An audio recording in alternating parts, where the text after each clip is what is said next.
नमस्कार, मैं हेमंत बघेल आप सभी का बहुत बहुत स्वागत करता हूं अपने इस YouTube चैनल में। आज की इस वीडियो में हम बात करने वाले हैं चार्टर एक्ट 1813 की। देखिए, हम लोग जो है आधुनिक भारत का इतिहास पढ़ रहे हैं, जिसमें कि हमने बंगाल के जितने भी गवर्नर जनरल थे उनके बारे में पढ़ा, और इन्हीं गवर्नर जनरलों के समय में ब्रिटिश संसद द्वारा जो भी अधिनियम, जो भी चार्टर एक्ट लाए गए थे, उनको भी हम लोग साथ साथ में पढ़ते जा रहे हैं। हम लोगों ने वॉरेन हेस्टिंग्स के समय में जो पहला रेगुलेटिंग एक्ट लाया गया था 1773 का रेगुलेटिंग एक्ट, उसको देखा। फिर हमने पिट्स इंडिया एक्ट को भी देखा। तो उसी का ये अगला पार्ट है चार्टर एक्ट 1813। और ये जो पूरा टॉपिक है ना, ये जो जितने भी चार्टर एक्ट आए, रेगुलेटिंग एक्ट आए, तो ये सब जो है भारत में संवैधानिक विकास टॉपिक के अंतर्गत आता है। तो हम लोग देख लेते हैं चार्टर एक्ट 1813 में कौन कौन से प्रावधान किए गए थे। तो देखिए, चार्टर एक्ट 1813 लाने का मुख्य उद्देश्य क्या था। पहला तो ये था कि जो चार्टर एक्ट इससे पहले कब आया था, 1793 में आया था, 1793 में।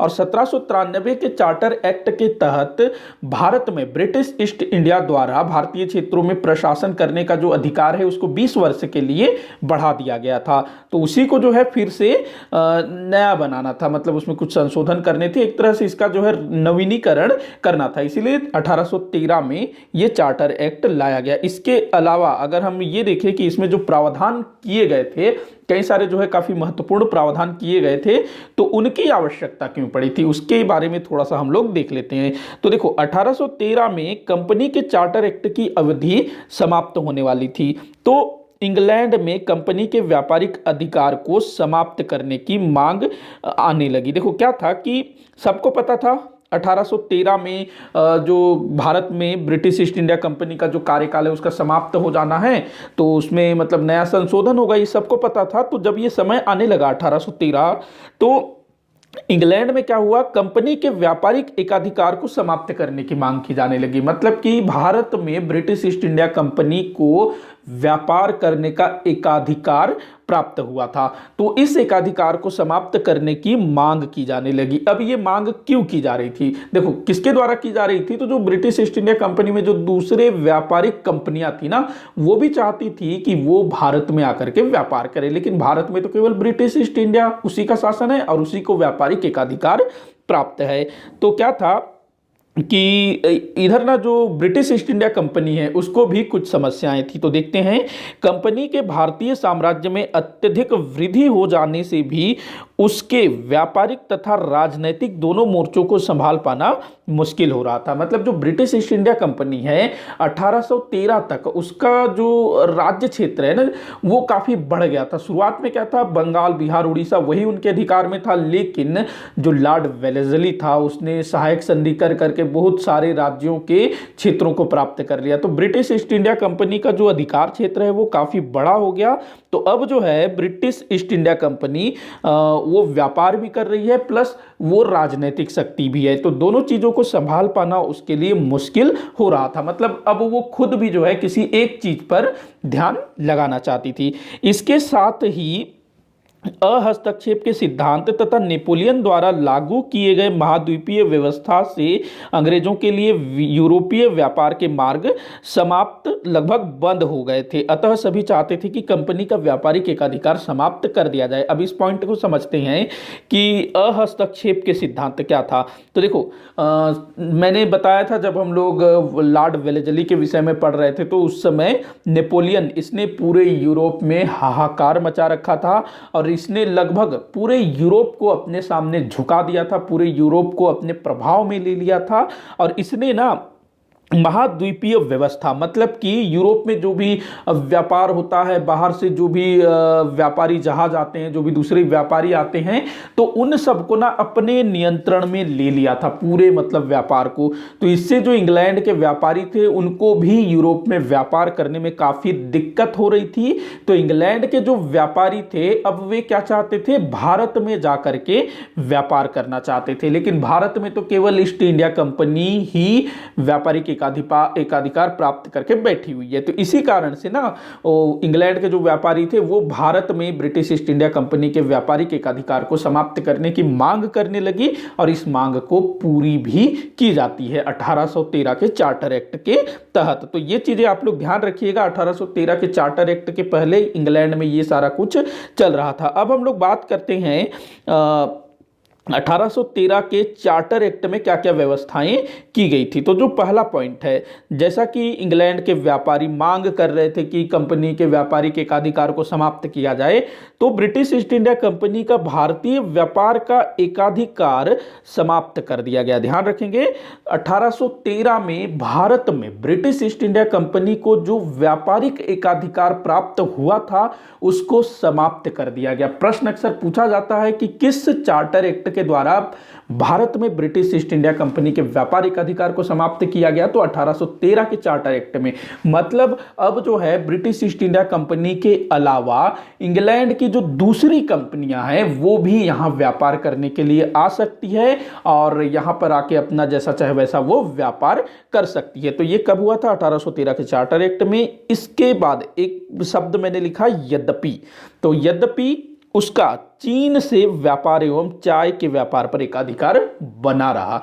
तो ये आप लोगों को विशेष ध्यान रखना है कि चीन के साथ ब्रिटिश ईस्ट इंडिया कंपनी का जो व्यापार हो रहा था उसको जो है उस पर एकाधिकार रखा गया। मतलब कि चीन के व्यापार पर उसका एकाधिकार पहले जैसा बना रहा। मतलब कि जो इंग्लैंड के व्यापारी हैं वो केवल भारत में आकर के व्यापार कर सकते हैं, लेकिन चीन में अभी भी ब्रिटिश ईस्ट इंडिया कंपनी को ही व्यापारिक एकाधिकार प्राप्त था। इसके अलावा चाय के साथ जो व्यापार हो रहा था ना, मतलब चाय का जो व्यापार था जिसमें ब्रिटिश ईस्ट इंडिया कंपनी का एकाधिकार था, तो उसको भी बने रहने दिया गया। तो दो चीजें आप लोगों को याद रखनी है कि चीन और चाय के साथ होने वाले व्यापार को मतलब कि चीन और चाय के साथ जो व्यापार होता था उस पर ब्रिटिश ईस्ट इंडिया कंपनी को एकाधिकार बनाए रखा गया और बाकी भारत का जो व्यापार था उसमें ब्रिटिश ईस्ट इंडिया कंपनी के एकाधिकार को समाप्त कर दिया गया। ध्यान रखेंगे, इसमें बहुत सारे बच्चे जो हैं कंफ्यूज हो जाते हैं। चीन के साथ व्यापार और चाय का जो व्यापार होता था उसमें बहुत सारे बच्चे कंफ्यूज हो जाते हैं और मिस्टेक कर देते हैं। अगला जो पॉइंट है दूसरा, कंपनी के भागीदारों को भारतीय राजस्व से 10.5% लाभांश दिए जाने की व्यवस्था की गई। देखो, जो ब्रिटिश ईस्ट इंडिया कंपनी थी उसमें कई सारे लोग जो हैं भागीदार थे, उन्होंने अपना पैसा लगाया हुआ था। काफ़ी पहले जब ब्रिटिश ईस्ट इंडिया कंपनी गठित हो रही थी उसके बाद भी लोग वहाँ पर पैसा लगाते थे, उसके शेयर खरीदा करते थे। तो जितने भी भागीदार थे उनको भारतीय राजस्व, मतलब कि भारत से जो भी राजस्व प्राप्त हो रहा है ना ब्रिटिश ईस्ट इंडिया कंपनी को, तो उसमें से 10.5% इनको जो है दिया जाएगा। देखो, ये राजस्व से बोल रहा है, मतलब कि भारत के लोगों से ब्रिटिश ईस्ट इंडिया कंपनी जो भी टैक्स कलेक्ट करेगी ना, तो उसी में से 10.5% किसको देना होगा? कंपनी के भागीदारों को लाभांश के रूप में। तो देखो, भारत की जनता से कर वसूल कर रहे हैं और उसको किसको दे रहे हैं? ब्रिटेन में ले जाके दे रहे हैं। अगला पॉइंट देखते हैं, तीसरा पॉइंट, ये भी काफी इंपॉर्टेंट है।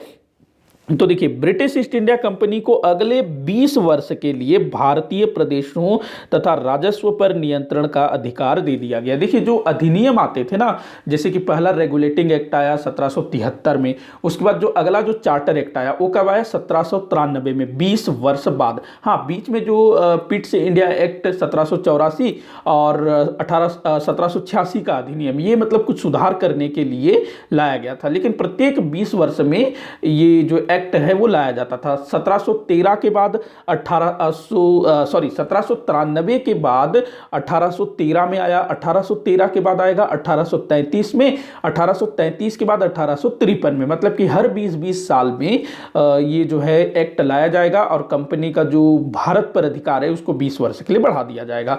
तो 1813 के चार्टर एक्ट में कंपनी का जो भारत पर अधिकार है वो 20 वर्ष के लिए बढ़ा दिया गया, किंतु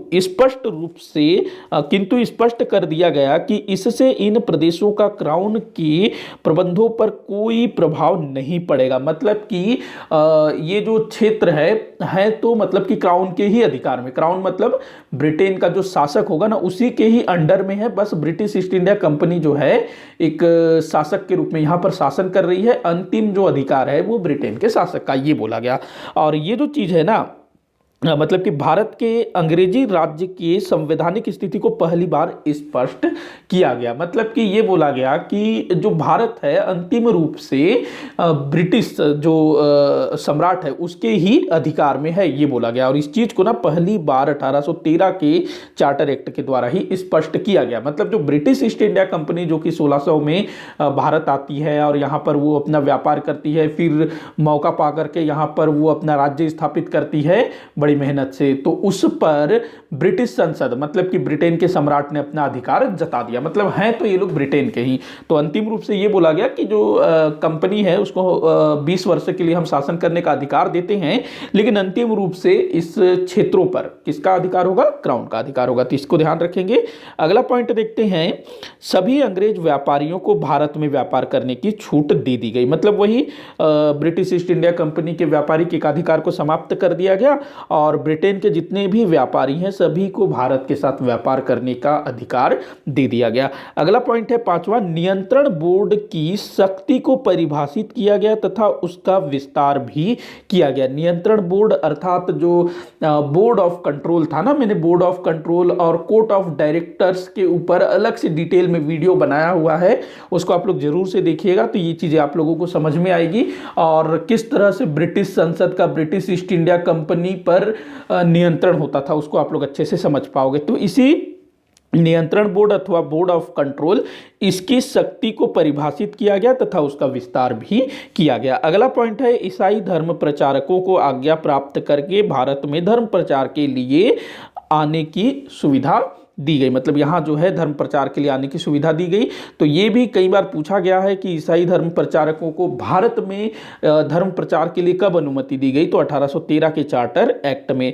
इसके बाद सातवां पॉइंट है कि ब्रिटेन के जो व्यापारी हैं मतलब कि ब्रिटिश व्यापारियों तथा इंजीनियरों को भारत आने तथा यहाँ बसने की अनुमति प्रदान कर दी गई, लेकिन इसके लिए उन्हें जो है संचालक मंडल अथवा नियंत्रण बोर्ड से लाइसेंस लेना पड़ता था। मतलब कि जो ब्रिटिश व्यापारी हैं, ब्रिटिश इंजीनियर हैं, वो यहाँ पर स्पेशल परमिशन लेकर के आ सकते हैं और यहाँ पर वो लोग जो हैं स्थायी रूप से बस भी सकते हैं। तो ये अधिकार कब दिया गया? 1813 के चार्टर एक्ट में। इसके बाद अगला जो पॉइंट है ना, ये बहुत बहुत ज्यादा इंपॉर्टेंट है, बहुत बार ये परीक्षाओं में पूछा गया है।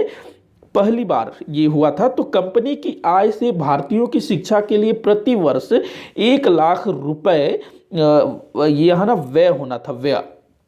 तो प्रतिवर्ष 1 लाख रुपए भारतीयों की शिक्षा के लिए व्यय करने की व्यवस्था की गई। यह राशि भारत में शिक्षा के सुधार, साहित्य के पुनरुत्थान और भारतीय प्रदेशों में विज्ञान की प्रगति के लिए का खर्च करने का प्रावधान किया गया था। मतलब कि पहली बार ब्रिटिश संसद द्वारा 1813 के चार्टर एक्ट में ब्रिटिश ईस्ट इंडिया कंपनी को बोला गया कि आप लोग जो हैं भारतीयों की शिक्षा के लिए प्रतिवर्ष 1 लाख रुपए खर्च करोगे। मतलब कि 1 लाख रुपए स्पेशल अलग किया जाएगा, जो भी बजट ये लोग तैयार करते रहे उस समय, हालांकि वैसा बजट नहीं होता था उस टाइम पे।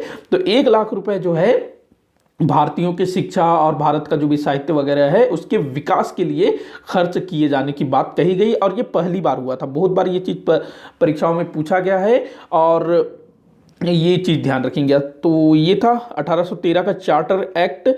इसमें जितने भी प्रावधान थे उनको आप लोग अच्छे से याद रखिएगा, अक्सर परीक्षाओं में पूछा जाता है। तो वीडियो जो है यहीं पर समाप्त होता है। आप लोग कमेंट करके बताइएगा कि आपको कहीं कोई डाउट तो नहीं है, मैं उसको सॉल्व करने की कोशिश करूंगा। वीडियो को शेयर करिए, लाइक करिए, चैनल को सब्सक्राइब करिए। वीडियो को आखिर तक देखने के लिए बहुत बहुत धन्यवाद।